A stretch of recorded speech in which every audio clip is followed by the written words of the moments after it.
j'espère que vous allez bien et que vous passez une excellente journée. On se retrouve ce soir pour parler Europa League. J'ai pas eu le temps de tourner une petite vidéo pour la Ligue des Champions, donc aujourd'hui j'ai le temps. Clairement, je voulais analyser avec vous les 8 rencontres concernant les 16e de finale, les barrages d'Europa League pour accéder aux 8e de finale. Vidéo particulière, vous le voyez, les matchs, les scores et les qualifications. Si toi aussi tu veux des pronostics sportifs, je t'invite tout simplement à me rejoindre sur mon canal Telegram. On est plus de 16 000 membres sur ce canal Telegram et tous les jours, j'envoie des pronostics publics. Tu l'as vu, c'était dessus.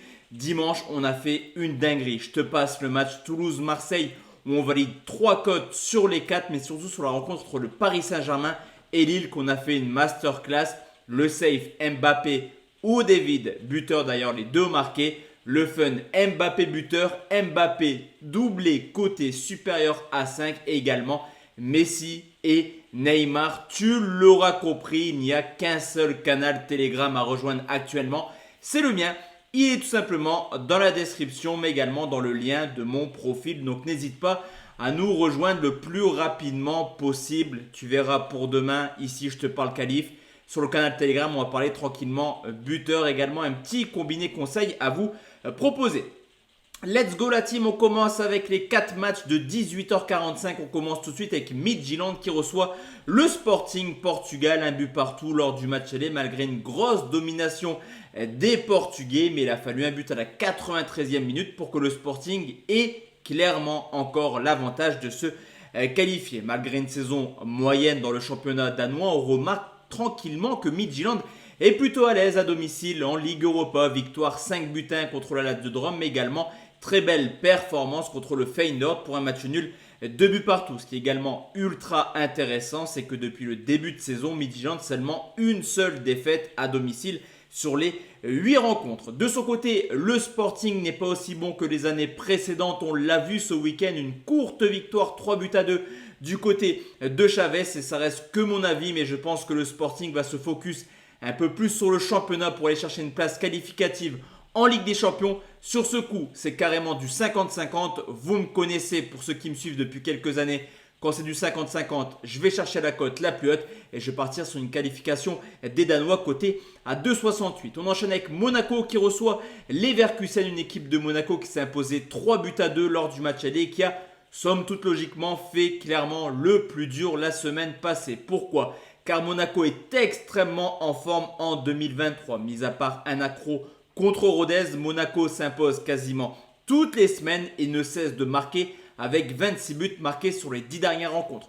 De son côté, Leverkusen, depuis l'arrivée de Xabi Alonso, il y avait du mieux dans le jeu, dans les résultats, une belle remontada en championnat en Allemagne, mais dernièrement, ils retombent clairement dans leur travers avec 4 défaites sur les 5 derniers matchs.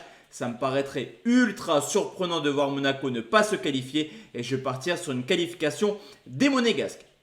On enchaîne avec un match qui va concerner encore une fois une équipe française, c'est Nantes qui reçoit la Juventus de Turin. Grosse performance pour les Nantais, un but partout lors du match aller avec une masterclass sur le but de Ludovic Blas. Mais on le sait, on le voit depuis le début de saison, les Nantais ont du mal à enchaîner le championnat et l'Europa League. On l'a encore vu ce week-end pour une défaite 3 buts 1 du côté de Félix Bollaert, au contraire de la Juventus qui, malgré un semblant de renouveau après une panité de 15 points et 2 matchs de suite sans victoire en Serie A, tout va mieux actuellement pour la Juve.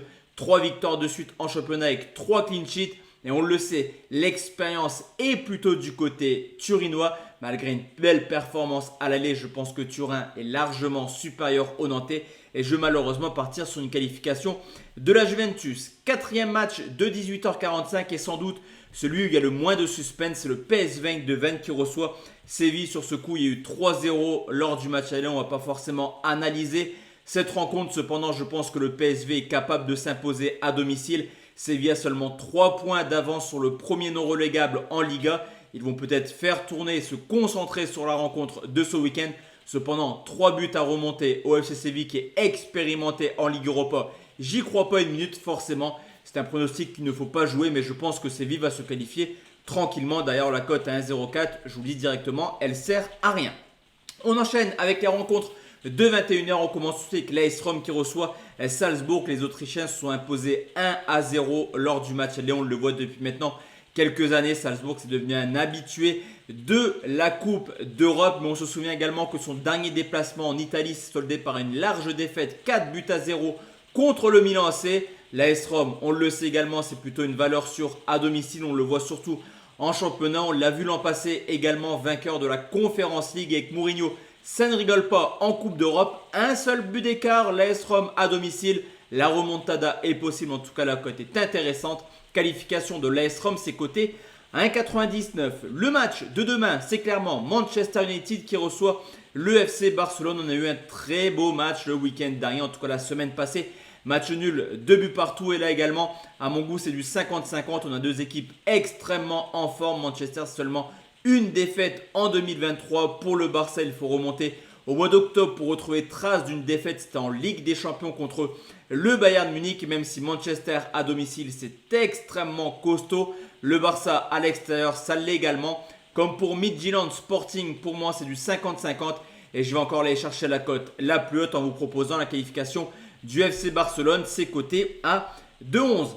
Il reste deux rencontres encore une fois. Un club français, c'est Rennes qui reçoit Donetsk, une équipe de Rennes qui a été très mauvaise la semaine passée. On va pas se mentir, du côté de la Pologne. C'était un match délocalisé vu les problèmes en Ukraine. Une équipe de Rennes qui s'est inclinée sur le score de 2-1. On le voit depuis le début de saison. On a Rennes à l'extérieur qui n'y est pas du tout. Et Rennes à domicile extrêmement solide. Seulement 2 défaites en 16 matchs, toutes compétitions confondues au Roazhon Park. Et surtout 12 victoires pour Donetsk. Comme je te l'ai dit, c'est une saison particulière. Ce sera d'ailleurs seulement le deuxième match officiel en 2023. Là aussi, comme pour l'AS Rome, il y a seulement un but d'écart. Je pense que Rennes est capable d'aller chercher la qualif. C'est coté à 1,91. Enfin, la team, le dernier pronostic, c'est l'Union Berlin qui reçoit l'Ajax. Un match aller très décevant. Je voyais clairement du but dans cette rencontre, 0-0 avec 0 tir cadré pour l'Ajax d'Amsterdam. Et c'est un déplacement très délicat car comme Leipzig, il y a quelques années, l'Union Berlin se fait tranquillement un nom en Allemagne, co-leader avec le Bayern Munich et le Borussia Dortmund.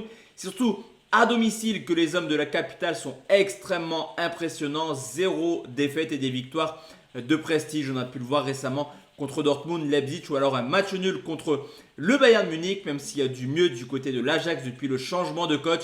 Je vais par contre là mettre un avantage aux locaux qui me semble légèrement supérieur. C'est pas dingue mais en tout cas c'est un peu plus fluide je trouve dans le football proposé. Je vais partir sur une qualification de l'Union Berlin. C'est coté à 1,62. Donc voici la team.